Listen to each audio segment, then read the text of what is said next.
And so we go back that if the Word is truly the Word that creates the system in which we live, in the beginning was the Word, and the Word was with God, and the Word was God. By him all things were made, and without him was not anything made that was made. No, not even the so-called unlovely things. For if all things were made, he has to be responsible for the unlovely things as well. So we are told in Scripture, I kill and I make alive. I wound and I heal. I create the blessing, I create the curses. But now I must choose life. Choose the lovely things, but don't say there's another creator. For if there's another creator, then we are in conflict. So my own imagination can conjure unlovely things if I dwell upon them, or the lovely things. But they can't be two gods. There can't be two creators. And if I can find that creator and identify him with my own wonderful human imagination, then I can't pass the buck. I can't turn to anything and blame it for the things happening in my life. But I know that many of us are not discriminating, and when we see our own harvest, we don't recognize it. We can conceive that we, in some strange manner, permitted these things to be entertained by us. But we did. It could not have come to pass in any other way. So if I believe it and I accept it, well, then I will live by it. And then when I know what I want for anyone, and this goes for everything in this world, whether now, this very moment, you desire happiness in marriage. You say, but there's not one person in my world that's eligible. I know no one. You don't have to know anyone. All you have to do is to decide within yourself what you want. Now, what would you do if it were true? Would you wear a ring on the one finger, which would imply that someone placed it there, one that you admire? Well, then, wear it there. Don't wear a physical ring. Put it on just as though he had placed it there, and sleep feeling that which you are feeling as real.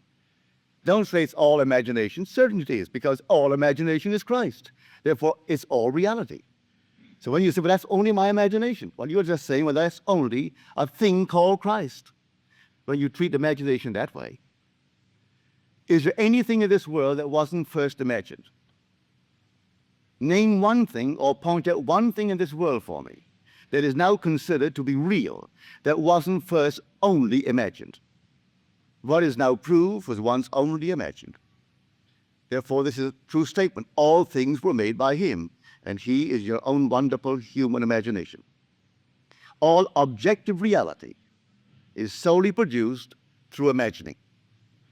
The clothes you wear, the chairs in which you are seated, this in which we are now placed, everything was once only imagined.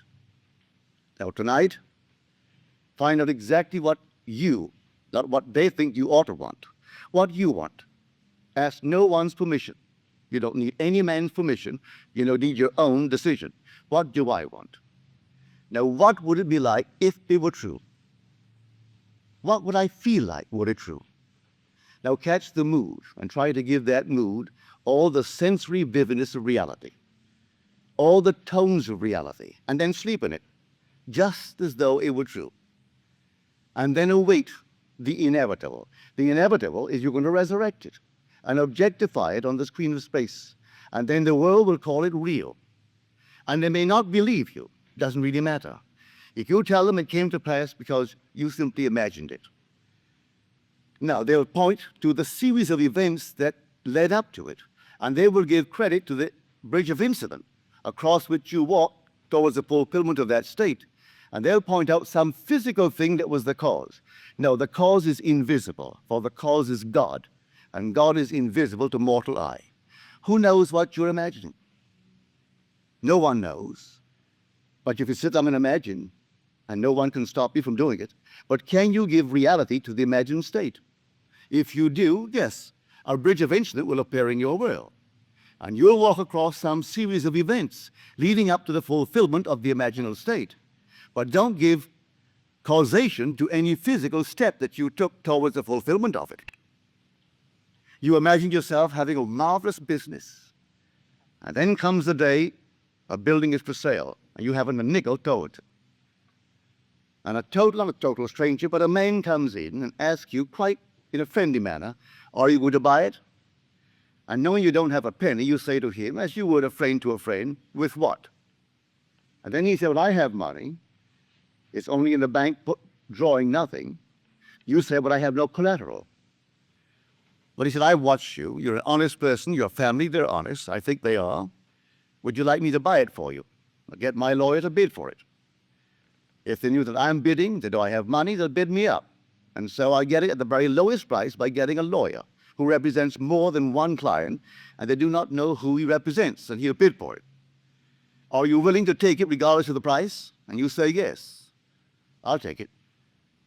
But I have no collateral. All I need is your signature, that you will simply pay 6% on whatever the price is, and then reduce that principal over a period of 10 years. Agreed? Yes. But then sign this, and we'll see if we can buy it. That day, you owned the building. And you didn't have one nickel when you owned the building that day. You only had your signature on a piece of paper. At the end of 10 years, you repaid the man his principal. You reduce it every year, paying him 6% on the remaining principal, and reduce the entire thing at the end of 10 years.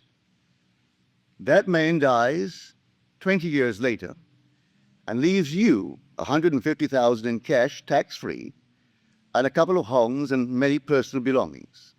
In the meanwhile, you continue in that business, and it multiplies and multiplies.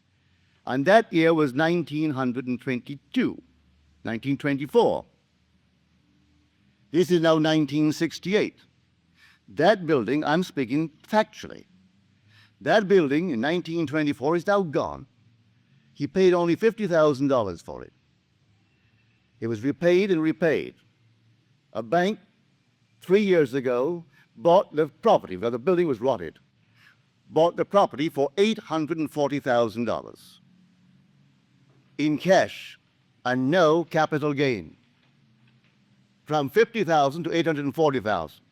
In the meanwhile, the business has expanded into all the other islands, so that today you couldn't buy them out for $15 million. All in imagination. And this goes back to the imagination that preceded this man's offer to buy the building. For the young man seeing this building and entertaining a thought that the present owners deceived his father, and through deception got him out of a partnership, a junior partnership. And he was moved not to get even, but to prove that he really had something within him and could be a success in spite of their deception. And so every day he would see on that marquee, not their name, but his own family's name. And he would see it in his mind's eye, because you could not take their name and transliterate it and make it spell this man's family's name. But he saw it. And in his mind's eye, he saw that name, which, if true, would imply the family owned it. He did it every day, twice a day, for 2 years. And then came this sudden, out of the nowhere. And the whole thing was made possible, and today they're all over the islands. And they have no partners. They've never taken in one partner, never sold one bit of stock outside of a family ownership. All by imagination. Now, I know what I'm talking about because I'm a member of that family. I'm speaking of my own family. This is not hearsay. I know it. My second brother, Victor, was the one in whose imagination this whole thing began to bloom. And he still works all by imagination. He knows what he wants, and then after having decided in himself, that's what I want, and that's good for the business, he then in his mind's eye, he appropriates it. And then let things happen. As told us in Scripture, the vision has its own appointed hour. It ripens, it will flower. If it be long, then wait, for it is sure, and it will not be late. Read that in the book of Habakkuk. Here is the true translation of that passage in Habakkuk. So when you know what you want, remain faithful to that assumption. And the assumption, though at the moment, is denied by your senses and denied by reason. If you persist in it, it will harden into fact. Are we not told that God calls a thing that is not seen as though it were seen, and then the unseen becomes seen? He calls everything from the unseen into the seen in this simple manner, for he is the resurrecting power. So if I assume that I am, I don't have to have evidence to support it. I assume that I am. I am what? Well, I name it. And having given it a name, given it form, given it definition, remaining in it, I resurrect it. And if it takes 1,000 men to aid the birth of that state, 1,000 men will play their parts. And I don't have to go out and look for them, any more than my brother had to go out and look for this man. He would not have known where to start looking for one the day of the sale. As far as he is concerned, he had done it in his mind's eye, and he allowed everything to happen. And he comes right in like a joke. He really thought it was a joke. And he said to this man, are you fooling me? He said, no. He said, well, then wait. Let me call my father. He's at lunch. He called him on the wire. He said, Daddy, come on up. Leave everything and come. And then he said, now you tell my father what you told me. My father's name is Joseph. And my father said, you really mean it? He said, yes, Joe, I mean it. I'll have him bid today. You put your signature here, and your son Victor put his signature. That's all I need. And that was a lifetime friendship. So when that man died, he didn't owe my brother Victor anything. He so loved the friendship and the feeling of, well, decency that he had with my brother Victor. He gave him $150,000 cash. And that was tax-free. And the homes, everything was tax-free. And that building, which he bought for $50,000, was sold 3 years ago to the Bank of Nova Scotia. They tore it down and built a lovely structure, but they paid our family $840,000 for that building. So here was a gain, and there was no capital tax gain. None. That whole thing was simply free. So I know what I'm talking about. All I need from you is the acceptance of it. Will you believe it? Will you believe that with God all things are possible? Will you believe that all things are possible to men? Well, you can prove it in the not distant future. But you are the operant power. It will not work itself. If you dare to assume this very night that you have a better job than you now hold, or that you have a larger income, you may be fired tomorrow. Don't be concerned. On reflection, you'll see it was necessary to move you towards the fulfillment of your assumption. You could be fired.